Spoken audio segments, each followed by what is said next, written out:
there. Yes, question. I'm Mike Wood. My question is, you have a background in playing computer games and know some bit about computer programming. Right. And I was wondering what your thoughts on if the reason the Earth appears flat is because we're really just a computer simulation, and it was just too hard to program in a curve. It was just much easier to program in flat. Why? You mean why not program a curve into it? No, I'm saying is maybe that's the reason it's flat, because it was too difficult to program the curve, and they took the easy way out and just made it flat. It's way more. You're absolutely right. It's way more efficient to program it flat. And I'm not going to go out and say it's absolutely a simulation. Of course, what is matter, where are we, and that sort of thing. But you're absolutely right. In the development world, 99% of all programmers program it flat. Not because it's clever, but because they're lazy. Exactly. That's really all there is. The programming a curve is hard. You've got to go take into a lot of geometry, so you don't do it. So you always will develop it flat if you can. Yeah, absolutely right.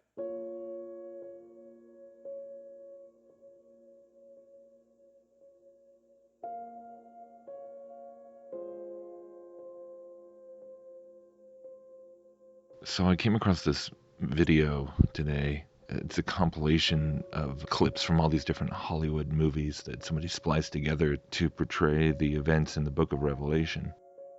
And it made me think of something that a friend of mine said a few weeks ago when he was reading the book of Revelation, and just thinking about it in the context of all this, the enclosed cosmology and everything that we've been kind of coming to see fitting together with the whole quantum physics, quantum mysticism, simulation theory thing, and how more and more people in all sorts of slightly different ways, but it's really all the same belief system, where reality is an illusion, it's a construct, it's a matrix, it's a computer program, however you want to describe it.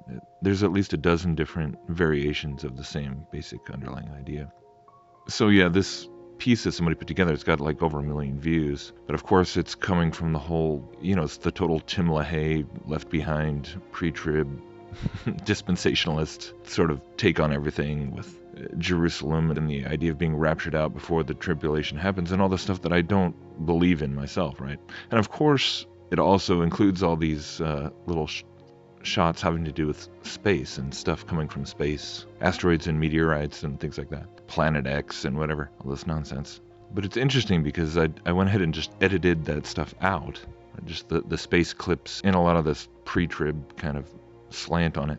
But it really does help you just stop and absorb what my friend was talking about, where when you're reading about all the things that Revelation describes in terms of signs in the heavens, and the sun and the moon will be darkened, and stars falling to the earth, and the earth being shaken, and all these cataclysmic events, and he was saying how it dawned on him how people who really believe in some variation of this simulation theory, this quantum scientism, whatever you want to call it, wherein maybe the whole simulation is just a game that some alien child is playing in his basement, or maybe some alien races outside the dome. And even within a closed cosmology context, it's the same idea.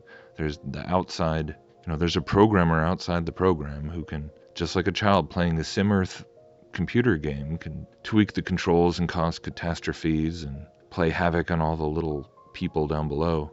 But it really does make you stop and see how crazy things like that really could be happening. Like, Revelation could be unfolding around us, and things could be happening on such a scale where you would think that people would realize that only the Creator, only a God who is coming to judge the world as he said he would, could have such power. And yet, but if people have already accepted a worldview whereby the person running the simulation or even hacking into the simulation and causing all kinds of catastrophe, or even probably more likely, the New Age belief, it basically would blame the apocalyptically minded, the lower frequency people, the doomsdayers, the Christians, for bringing it upon everyone.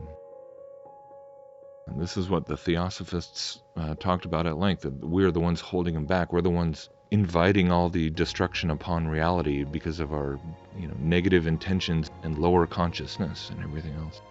it really does make you stop and think. It just makes that much more sense why this would be a topic that is obviously centuries in the making. It's not a new concept. It goes all the way back.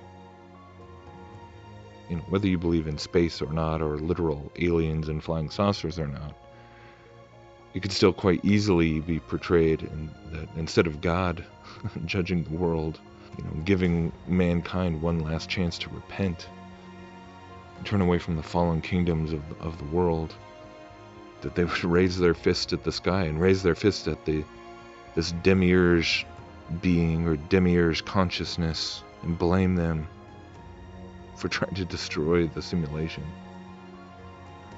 destroy the habitat.